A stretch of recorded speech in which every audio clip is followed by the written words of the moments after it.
hariho amategeko Imana yashinze abagore arahari, nimwayubahiriza nta kabuza Imana izokugirira neza, Imana izogirira neza urugo rwawe.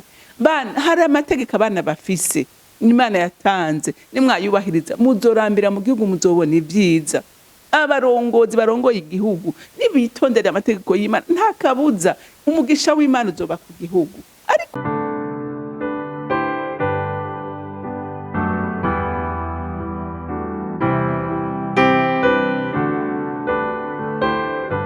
bakunzi ba CANAAN TV, ndanezerewe kandi gusubira guhura namwe ngo tuganire ijambo ry'Imana.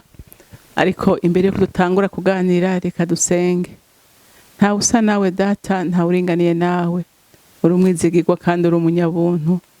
Nta waguhungiye ko ngo mutere umugongo, kandi Mwami Imana ijambo ryawe riravuga ngo kunda abagukunda kandi abakurondera ubudahumeka barakubona. Ese icyo mpa abana b'Imana tukagira umwete n'ishaka ryo kukurondera, kuko tuzi neza ko ukurondeye kubona, kandi bavuze ko no guhamagara umwitaba. Shimagizwa kandi wubahwe, kuri Imana itivuguruza ku cyo wavuze. Icyubahiro cyose n'amashimwe yose n'ayawe. Abandi ndabisenze ndabyizeye ko byumvise mu izina rya Kristo Yesu. Amen, amen. Rero ijambo Imana impaye kuganira namwe uyu munsi riravuga ngo niwagira umwete kugendera mu byagezwe by'Uhoraho uzoragwa ibyiza. Haleluya. Reka dusome mu ngoma ya mbere igice cya 28 duhere ku murongo wa 6 dushikane ku murongo w'10. Yarambariye ati Salomo umuhungu wawe niwe azonyubakira ingoro n'urugo wanje, kuko namutoranije ngo abe umwana wanje nanje mbese, kandi nzokomeza inganji yiwe gushitsa ibihe byose. Niyagira umwete wo kwitondera ivyagezwe byanje n'amategeko nashinze nkuko ameze ubu. None rero ndababaririye imbere y'Abisirayeli bose, ari ryo koraniro ry'Uhoraho n'Imana yacu iravyumva. Mukwiriye kwitondera ivyagezwe byose by'Uhoraho Imana yanyu, mubishireko imitima kugira ngo mubone kwamana iki gihugu ciza, muzokirage n'abana banyu bazovuka hanyuma, ngo kibabere itongo ibihe byose. Kandi nawe mwana wanje Salomo ukwiye kumenya Imana ya so, uyisabane umutima utunganye kandi ukunze, kuko Uhoraho asuzuma imitima yose, akamenya imigambi yose n'ivyiyumviro byose. Niwamurondera uzomubona, ariko niwamuvako azoguheba gushitsa ibihe byose. Nuko rero wirinde, kuko ari wewe Uhoraho yatoye kubaka ingoro ngo imubere ihema. Nuko kovya ukore. Amen. Dawidi ashitse mu zabukuru,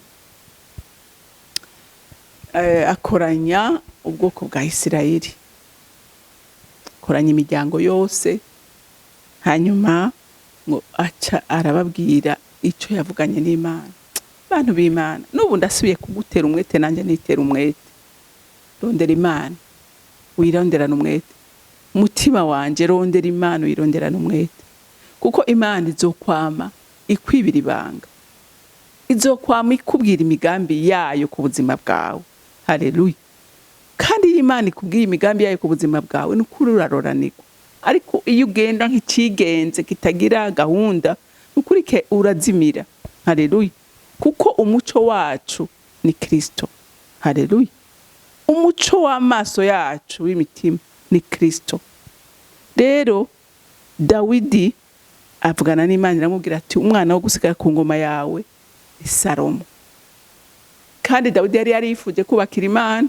Imana iramubwira ati Dawidi n'ukuri wiyumviriye neza cyane ati kubona ugomba kunyubakira, atariko ndavye intambara wagwanye, amaraso ari ku biganza byawe, ati se wowe nyubakira, atariko umwana wawe. Haleluya. Umwana wawe ni wazonyubakira. Haleluya. Ati umwana wawe Salomo azoba umwana wanje. Ati ikintu asabwa ni kimwe, ni kugendera imbere yanje atunganye. Haleluya. Ibyagezwe byanje kahora abirimburako. Murumva ko ari ikintu gikomeye. Ukuri urimbura ku byagezwe by'uhoraho ukagenda uko Imana ishaka. Imana ntishobora kuguta. Rero intuze Dawidi arabibwira ubwoko bwa Isirayeli ati rero umwana wanje Dawidi ni wazoja kwazosubirira mu kibanza, kuko Imana ari we yambariye kwazosubira ku nganje yanje gushitsa ngo ibihe byose. Haleluya. Ariko hari ico Imana nayo isaba. Umva ico yasavye ngo kandi ngo nzokomeza inganje yiwe gushitsa ibihe byose, ngo niyagira umwete wo kwitondera ibyagezwe vyanje n'amategeko nashinze nkuko ameze ubu. Urumva hariho umuntu akubwira ibintu kakira. Umva ntupfa kwakira abantu b'Imana. Hariho umugisha udashobora gushikira naho bakwatura kumugisha, naho bogusengera, naho bokiri bokora iki. Hariho condition. N'Imana yabwiye ati kugira ngo Dawidi azakomere Salomo azakomere ku nganje yanje. Haleluya. Ku nganje yiwe akagubwa neza akamererwa neza, ati hari icyo ateza gukora. Haleluya. Aravuga tumva ngo niyagira umwete ukwitondera ibyagezwe byanje n'amategeko yanje nashinze nkuko ameze ubu. Urumva condition kugira ngo inganje yiwe ikomere, agendane n'Imana, arongogwe n'Imana, ashigikirwe n'Imana, nuko yitondera amategeko y'Imana. Rero nawe muntu w'Imana ukabushaka gukomera, iri sezerano nawe ni ryawe, nanje ni ryanje, ko uyu munsi twese turabami n'abaherezi. Haleluya. Kugira natwe dukomere, dushigikirwe n'Imana, ibyacu bikomere, ibyacu bigende neza. Haleluya. Nuko tugendera mu mategeko y'Imana, mu byagezwe by'uhoraho, niho tuzokomera. Haleluya. Haleluya. Ngo none rero ndababaririra imbere y'Abisirayeli bose ari iryo koraniro ry'uhoraho Imana yacu, aravyumva. Mukwiriye kwitondera ibyagezwe byose by'uhoraho. Haleluya. Avuye kuri Salomo agiye kwikoraniro ryose, arababwira ati mwese mwitondere ibyagezwe by'uhoraho. Haleluya. Bantu b'Imana, uyu munsi turabona amakuba, turabona ibyago mu miryango, turabona ibyago mu gihugu. Kubera tutitondera ibyagezwe by'uhoraho, kubera dukora uko dushaka, ariko ntidukore uko Imana igomba. Rero amahoro biragoye ko tuyaronka, biragoye ko tugendera mu mahoro y'Imana, kandi Imana twayimuye. Igihe utari kugendera mu mategeko y'Imana uba wayimuye, uba uyibwiye uti iyi ntebe yive ko genda yijeko. Ariko igihe wemeye ko Imana ikubera umurongozi, ugenda uko itegeko rivuga. Haleluya. Kandi ibyawe bigenda neza. Dawidi avuye ku muhungu wiwe ariko abwira abanyisirayeli bose. Haleluya. Haleluya. Ngo none rero ndababwiriye imbere y'Abisirayeli bose ari ryo koraniro ry'uhoraho n'Imana yacu iravyumva. Mukwiriye kwitondera ibyagezwe byose by'uhoraho Imana yanyu, mubishireko imitima, kugira ngo mubone kwamana iki gihugu cyiza, muzokirage n'abana banyu bazovuka hanyuma, ngo kibabere itongo ibihe byose. Urumvise aravuga ati mukaba mushaka ko imiryango yanyu izogubwa neza, imiryango yanyu izogubwa neza, n'igihugu cyanyu mukagihorana kirimo amahoro y'Imana. Gendera mu byagezwe by'Imana, iby'Imana yanka mu byanke, iby'Imana ikunda mu bikunde. Haleluya. Niho imiryango yanyu izogira amahoro.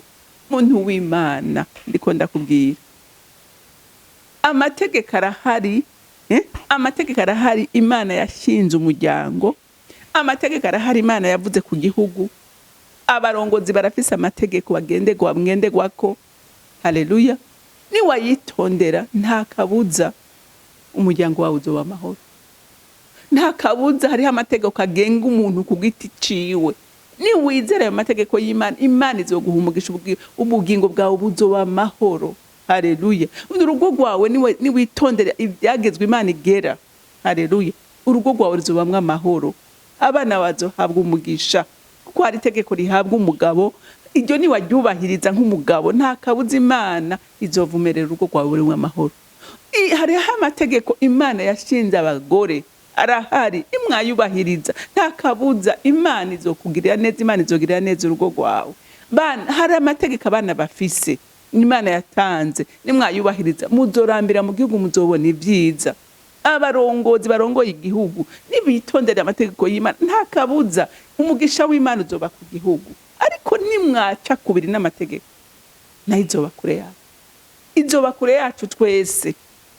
Ariko nitwitondera ivyagezwe by'Uhoraho, nta kabuza umugisha w'Imana uri ku buzima bwacu.